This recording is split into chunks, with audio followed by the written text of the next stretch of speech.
ख़वातीन और हज़रात, अगर आप किसी जगह पे बैठे हैं, घर में, दफ्तर में या बाहर किसी रेस्टोरेंट पे, और आप देखते हैं कि एक शख्स अचानक बेहोश होकर ज़मीन पे गिर जाता है, तो आप क्या करेंगे? हो सकता है आप सोचें कि आप एम्बुलेंस को फ़ोन करें, लेकिन एम्बुलेंस के आने में भी 20 मिनट या इससे भी ज़्यादा वक़्त लग सकता है, और जो शख्स बेहोश होकर ज़मीन पे गिरा है, उसके लिए एक-एक लम्हा बहुत कीमती है। तो आपको क्या करना चाहिए? उसकी तफ़सील आज के इस व्लॉग का मौज़ू है। स्टॉकहोम स्वीडन से आरिफ कसाना की जानिब से सलाम कबूल कीजिए। और ये व्लॉग बहुत ही अहम है, सब लोगों के लिए, आम लोगों के लिए भी है। इसके लिए कोई एजुकेशन की ज़रूरत नहीं, सिर्फ़ इस अहम बात को समझने की ज़रूरत है कि अगर किसी जगह पे कोई शख्स इस तरह से बेहोश होके गिर गया है और आप उसके पास हैं, या घर में अकेले हैं, कोई एक छोटा बच्चा जो है वो इस तरह से बेहोश हो जाता है, या अगर आप जॉब पे हैं, किसी जगह पे भी हैं, तो आपको अगर ये बहुत आसान टेक्निक आती होगी, तो आप उस शख्स की जान बचा सकते हैं। अगर आप सिर्फ इसी बात का इंतज़ार करें कि कोई एक्सपर्ट आए, कोई डॉक्टर आए या एम्बुलेंस आए, तो वो जो शख्स बेहोश होके गिर गया, उसके पास इतना इंतज़ार का वक़्त नहीं है। तो इस सूरत में आपको ये करना होगा कि सबसे पहले तो जो शख्स बेहोश होके गिरा है, आप देखें कि क्या वो साँस ले रहा है या नहीं ले रहा। और अगर वो सांस ले रहा है, तो उसको एक साइड पे आप लेटा दें, और उसका जो सर है उसको थोड़ा सा ऊपर कर दें, ताकि सांस लेने में कोई रुकावट ना हो और सांस वो लेता रहे। इस सूरत में आप जो है वो एम्बुलेंस को 112 को कॉल कर सकते हैं, ताकि वो आके बाकी इब्तदाई तिब्बी इमदाद दें। अगर वो सांस ले रहा है तो फिर ठीक है, अगर वो सांस नहीं ले रहा, तो आप उस शख्स को बुलाने की कोशिश करें। आप देखें कि क्या वो हवास में है, वो आपकी बात का जवाब देता है। अगर वो आपकी बात का जवाब नहीं दे रहा, तो आप ऐसे करें कि करीब किसी और शख्स को भी पुकारें, ताकि वो मदद के लिए कोई एक और शख्स भी आ जाए, और उसे कहें कि वो एम्बुलेंस को फ़ोन कर दे। और मीनवाइल आप उस शख्स को इब्तदाई तिब्बी इमदाद, जिससे उसकी जान बच सकती है, उसका आप आगाज़ करें। आप देखें कि क्या वो साँस ले रहा है, अपना कान जो है उसके मुँह पे, नाक पे रख के देखें क्या वो साँस ले रहा है, या उसका सीना जो है वो सांस लेने की वजह से हरकत कर रहा है या नहीं कर रहा।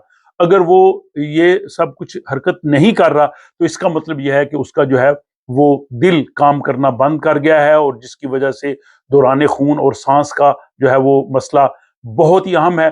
अब आपने ये करना है कि आपने उस शख्स का जो है वो नाक बंद करके उस पे जोर से 2 दफा आपने जो है वो उसको सांस देनी है, हवा उसके जिस्म में दाखिल करनी है, और फिर आपने जो है वो 30 मरतबा उसके सीने पे अपने दोनों हाथ रख के उसको जो है वो जोर-जोर से जो है दबाना है, ताकि कम से कम 5 सेंटीमीटर जो है वो उसकी छाती जो है वो हिले। तो ये आपने रिपीट करते जाना है यहाँ तक कि जो है वो एम्बुलेंस आ जाए।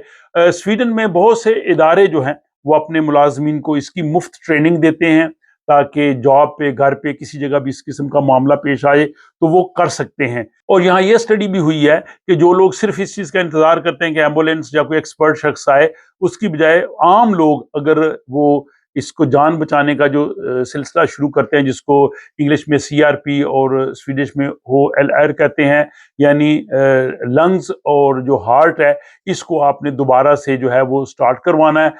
उससे 3 गुना ज़्यादा जो है वो जान बचाने के मौके होते हैं। और बच्चों के लिए भी ऐसा किया जा सकता है। बच्चों को ज़्यादा प्रेशर से आपने नहीं करना, वो 2 उँगलियाँ जो हैं उनके दबाव से आपने वो उनको सीने को दबाना है, और साथ उसी तरह उनको जो है वो साँस देनी है। ये इस वीडियो के आखिर में एक छोटी-सी वीडियो क्लिप जो कि स्वीडिश टीवी ने लगाया था, वो मैं आपको दिखाने की कोशिश करूँगा, जिससे आप ये सारा प्रोसेस जो है वो देख सकेंगे।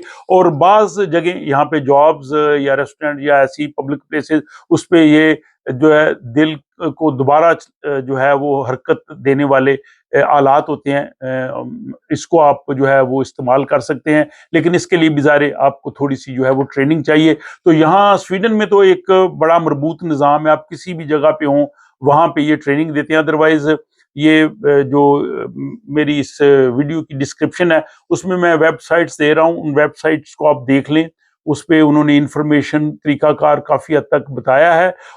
और स्वीडन में ये एक ऐप भी है, इसको आप अपने मोबाइल में डाउनलोड कर सकते हैं। ये उन लोगों के लिए कि जो इस टेक्नीक को कर सकते हैं, उसमें आप अपनी इन्फॉर्मेशन दे दें, और अगर قریب کسی کو ضرورت ہو تو وہ اس ایپ سے آپ سے مدد طلب کر سکتا ہے اور آپ اس شخص کی مدد کر سکتے ہیں.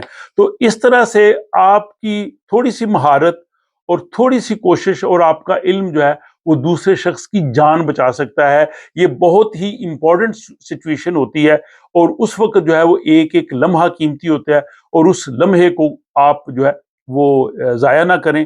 اس کو آپ سی آر پی جو ہے وہ شروع کر دیں. Man setter en handlov där, man knyter handen så och så ska man göra 30 kompressioner. Och hastigheten ska vara mellan 100 till 120 kompressioner per minut.